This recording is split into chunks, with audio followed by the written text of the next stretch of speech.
उपवर्गीकरणाच्या विरोधामध्ये अंबेजोगाईमध्ये मोर्चा पार पडलाय।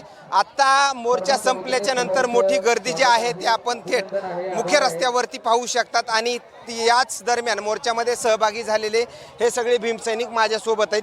खरं तर भाषणादरम्यानच असं समजलं की ज्या उपवर्गीकरणाला विरोध आहे आणि जो मागणी अर्ज केला होता किंवा जी मागणी केली होती स्थानिक आमदार नमिता मुंदडा यांची त्याच्यावरती सही नाही असं वक्तव्य पाहायला मिळाले। नेमकी काय प्रतिक्रिया त्यावर? या देशामध्ये आणि महाराष्ट्रामध्ये मनवादी सरकार आहे आणि या मनवादी सरकारने हा डाव मांडलेला आहे की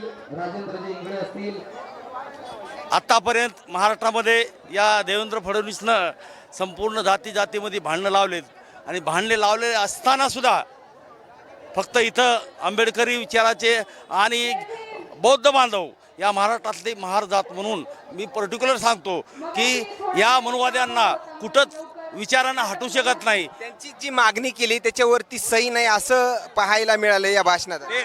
ह्या गोष्टीचा ज्यावेळेस मला स्वतःला मी शहानिशा करेल त्यावेळेस मी याच्यावर भाष्य करेल, परंतु या अंबाजोगाईमधली जनता आणि आंबेडकरी जनता इथल्या या मनवाद्यांना कधीही पुरून उरणारी आहे आणि म्हणून हा घाट घातलेला आहे की इथल्या महार आणि मातंग समाजामध्ये विचाराचं भांडण लावण्यापेक्षा इथल्या जातीमध्ये भांडण लावण्याचा प्रयत्न ह्या देवेंद्र फडणवीस सरकार करत आहे। आम्ही त्याचा निषेध करतो आणि हे होऊ देणार नाहीत ही आम्हाला खात्री आहे। जे उपवर्गीकरणाच्या विरोधामध्ये जे मागणी केली गेली आहे पत्राद्वारे मुख्यमंत्र्याकडं, मात्र त्याच्यावरती स्थानिक आमदार नमिता मुंदडा यांची सही नाही हे भाषणादरम्यान वक्तव्य पाहायला मिळालंय। मात्र त्यांची भूमिका जी आहे ते वर्गीकरणाच्या मुद्द्यावर स्पष्ट व्हायला पाहिजे अशी एकंदरीत नेमकी मागणी काय? हे कसं आहे, आडवारी कुणी निवेदनावर सह्या केल्या आणि नाही केल्या याचं काही महत्त्व नसतं।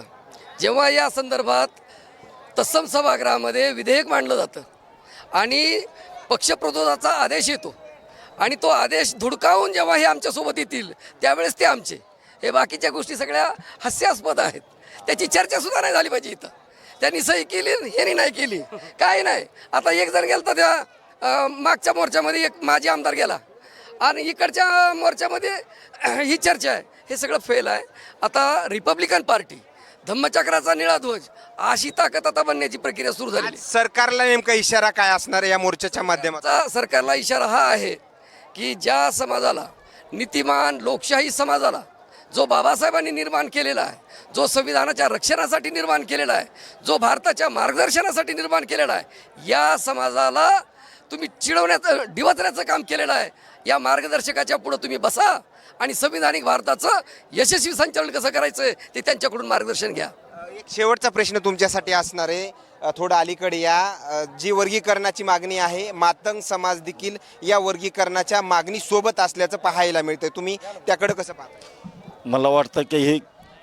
मला वाटतं मातंग समाजाची ही केवळ संघाने RSS वादी संघाने त्यासोबतच भिडे असतील किंवा हे एकबोटे असतील यांनी दिशाभूल केलेली आहे। प्रत्येक कोणत्याही कॉलनीमध्ये प्रत्येक शहरामध्ये भीमनगर आहे, अण्णाभाऊ साठे नगर आहे। अण्णाभाऊ साठे नगरमध्ये जर सुशिक्षित बेकारांची संख्या 10 असेल तर भीमनगरमध्ये 30 आहेत सुशिक्षित बेकार। म्हणजे अण्णाभाऊ साठे नगरमध्येच केवळ बेरोजगार आहेत असं नाही, तर त्याच्या दुपटीनं तिपटीनं भीमनगरमध्ये पण बेरोजगार आहेत। हे कशामुळे आहे? शासनाने नोकऱ्या कमी केलेल्या आहेत, खाजगीकरण वाढवलेलं आहे, खाजगीकरण करून नोकऱ्यावर घाला घातलेला आहे, त्याच्यामुळं बेरोजगारी वाढलेली आहे। याच्यातून आपल्याला मार्ग काढायचा झाला तर खाजगी क्षेत्रामध्ये पण आरक्षण पाहिजे। त्यासोबतच 2011 मध्ये जे वर्गीकरणाला नक्की विरोध आहे तुमचा? हा 100% विरोध आहे। ओके, धन्यवाद। या ठिकाणी पाहिला गेलं तर येत असलेल्या प्रतिक्रिया मात्र त्यांच्या काय सांगून झाल्यात हे नक्कीच समजलं असेल। आणखीन काही नवीन अपडेट्स मिळतील का हेही पाहणं तेवढंच महत्त्वाचं ठरणार आहे। कॅमेरामॅन रवी शेफ सोबत सचिन मुंडे, सूर्यज मीडिया, अंबेजोगाई।